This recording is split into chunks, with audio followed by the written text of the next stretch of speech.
सारी जनों में गिरवानी आती कर करके मजूरिया कर करके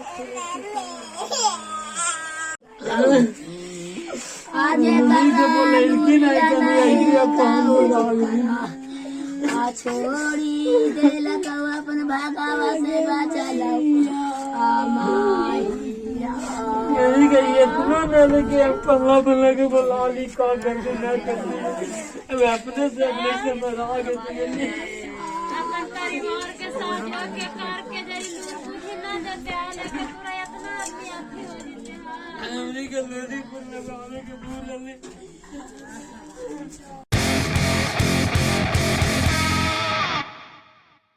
इस तरह से अपराध का ग्राफ एक बार फिर से चढ़ता ही जा रहा है और सरकार जो है हाथ में हाथ डाल के बैठी हुई है। स्थानीय वर्तमान में अगर एसपी की बात की जाए तो उनके हाथों से क्राइम संभल नहीं रहा है, जिसका उदाहरण ये घटना है। क्या कहें? मुझे तो यह बात पता नहीं कि हत्या आप लोग कैसे कह रहे हैं। ये नरसंहार है और ये नरसंहार शासन के संरक्षण में हुआ है। शासन के संरक्षण में लोदीपुर का ये नरसंहार है। हत्या 1-2 की होती है। हमलावरों की संख्या जब 30 के आसपास हुई थी और इस संबंध में जब उनके परिजन, मृतक के परिजन स्वयं संसूचित किया थानाध्यक्ष को, तो वो एसपी के साथ कैसे आए? घटना के समय कैसे? 9 बजे सूचना होती है, 1 बजे घटना होती है। ये पूरी की पूरी तंत्रों का संरक्षण इस नरसंहार में पूरी तौर पर है। अब ये जांच का विषय है कि इस संरक्षण में दायरा कहां तक जाता है, किन किन अधिकारियों की इसमें संलिप्तता है, ये विषय अलग है। पर इतना स्पष्ट है प्रथम दृष्टया में ये नरसंहार तंत्रों के संरक्षण के कारण हुआ। एक दिन के विवाद में ये नरसंहार नहीं हो सकती है। ये लंबे समय से ये प्रॉपर्टी को लेकर करके आपसी विवाद है और थाना अध्यक्ष से लेकर के पूरा प्रशासन इन चीज़ों को जानता है।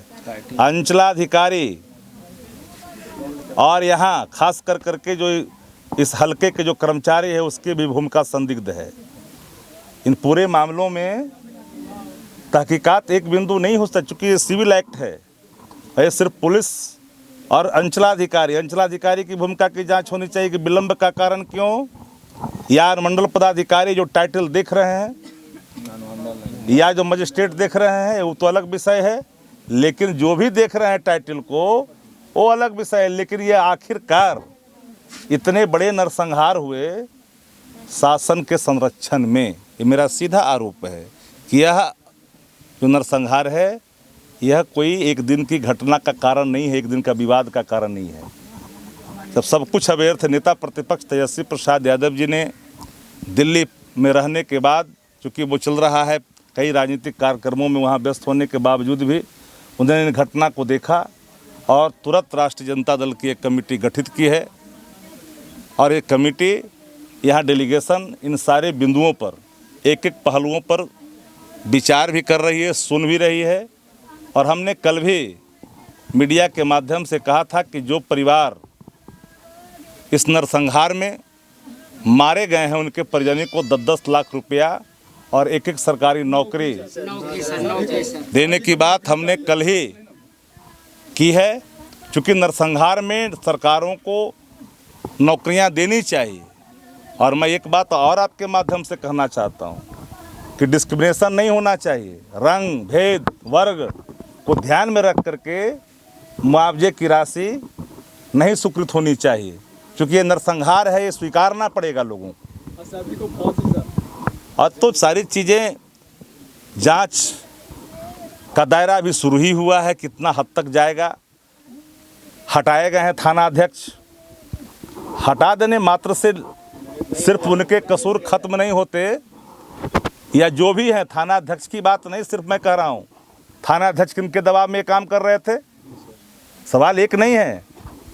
आखिरकार थाना अध्यक्ष किसके दबाव में कर रहे थे? लंबे समय से विवाद चला रहा था, अनहोनी की पूरी शिकायत उन तक पहुंची।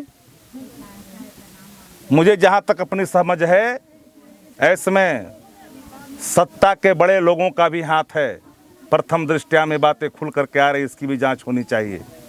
कौन लोग हैं जो इस इलाके को प्रभावित करते हैं राजनीतिक रूप से, किनके पास कौन जा रहा था, ये सभी पहलुओं पर बात होनी चाहिए। जांच सभी पहलुओं पर होनी चाहिए, क्योंकि कि हत्या कोई एक कारण नहीं हो सकता। इसलिए मेरा मत साफ है, राष्ट्रीय जनता दल पूरे अपने प्रतिवेदन राज्य कार्यालय को ही नहीं देगी, बल्कि नेता प्रतिपक्ष आदरणीय तेजस्वी प्रसाद यादव जी, राष्ट्रीय अध्यक्ष आदरणीय लालू प्रसाद जी बीमार रहते हुए चिंतित हैं कि शांति की भूमि में अशांति का बीज कैसे बोया गया, कौन लोग हैं कसूरवार, आपसी रंजिश ने इतना बड़ा नरसंहार का रूप कैसे ले लिया, मिल बैठ करके जो बातें हो सकती थी उन चीज़ों को नरसंहार में तब्दील कैसे किया गया, कौन है सह देने वाले लोग, कौन इसको संरक्षित कर रहे हैं। नेपथ्य में काम करने वाले लोगों की भूमिका की भी जांच होनी चाहिए। ये सारे सवालात हैं इस पूरे नरसंहार से जुड़े हुए। इसलिए कोई एक आप सीधे तौर पर हमने थाना को फ़ोन किया, नहीं आया, वो विषय हो सकता है प्रथम दृष्टया में सही, पर थाना किसके प्रभाव से नहीं आया, किन किन लोगों का थाना पर दबाव रहा, ये सारे बिंदु जांच के विषय बनते हैं।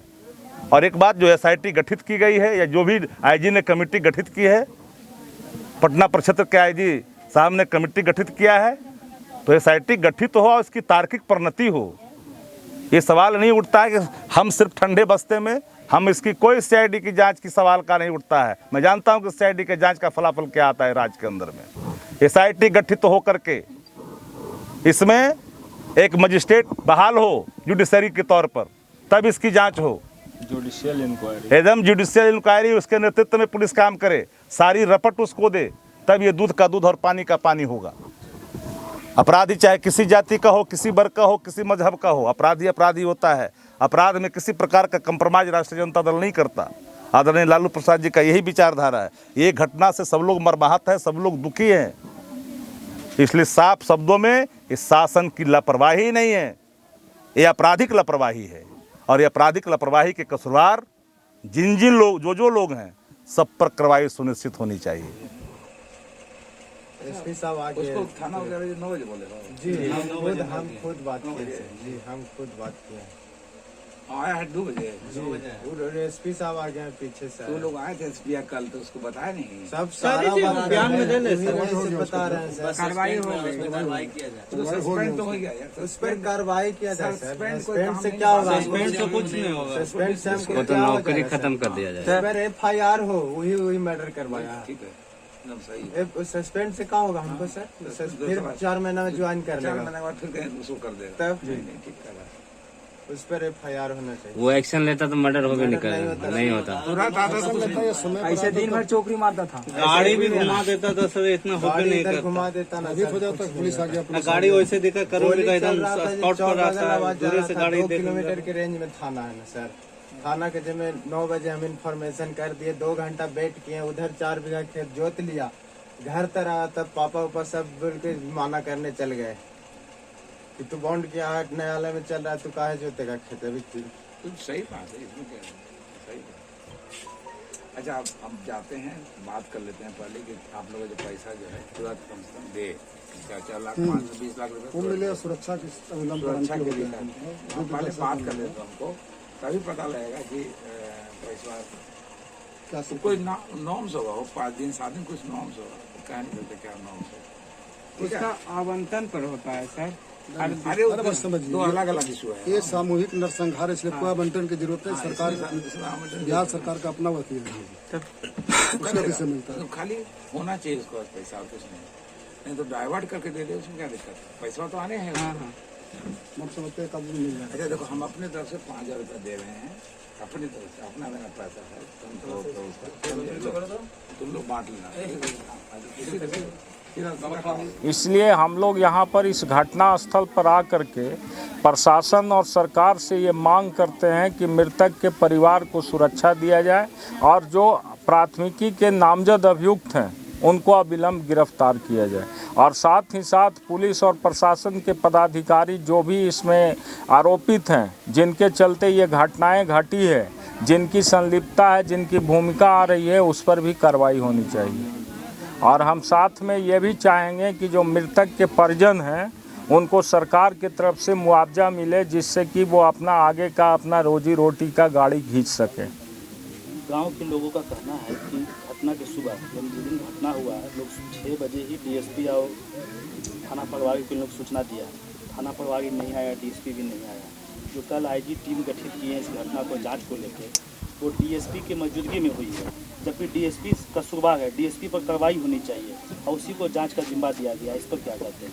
ये तो गलत। देखिए, अब इस संबंध में पूरी जानकारी तो हमको नहीं है, लेकिन जो नियम और कानून है उसके प्रावधान के हिसाब से जिस क्षेत्र में जो घटना घटती है उस क्षेत्र में अनुसंधानकर्ता उस क्षेत्र के जो पुलिस के पदाधिकारी हैं वही होंगे। यदि उनके ऊपर आरोप लगाया जाता है तो वरीय पदाधिकारी को ये जिम्मेवारी बनती है कि आरोपित व्यक्ति कभी न्याय नहीं दे सकता।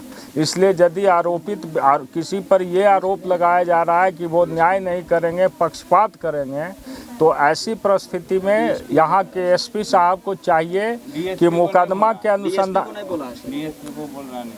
मुकदमा के जो भी अनुसंधान करता है उस अनुसंधानकर्ता को वो बदलें और इसकी निष्पक्ष जांच के लिए ज़रूरत पड़े तो सीआईडी से भी इसकी जांच होनी चाहिए, जिससे कि और भी जो बातें छिपी हुई है वो बातें जनता के सामने उजागर हो। और सरकार की विफलता है, सरकार की विफलता भी उजागर कर सकती है तो वो सीआईडी ही कर सकती है, चूँकि इन्वेस्टिगेटिंग एजेंसी यदि जिला पुलिस बल होगी तो जिला पुलिस के लोग अपने लोगों को बचाने का प्रयास करेंगे। और स्थानीय पदाधिकारी है पुलिस पर। हाँ, तो वही तो मैं कह रहा हूँ कि यदि ऐसा व्यवस्था किया गया है तो हम लोग प्रशासन और सरकार से ये मांग करते हैं कि इसका सीआईडी इन्वेस्टिगेशन होना चाहिए और सीआईडी इन्वेस्टिगेशन करके इसका सही मायने में सही जांच करके सही दोषियों पर कार्रवाई और जो मृतक के परिवार हैं उनको सुरक्षा और उनको मुआवजा मिलनी चाहिए। घटना से जुड़ी हर एक अपडेट के लिए जुड़े हमारे साथ वीडियो जर्नलिस्ट रंचू के साथ नालंदा दस्तक, लोदीपुर, राजगीर, नालंदा।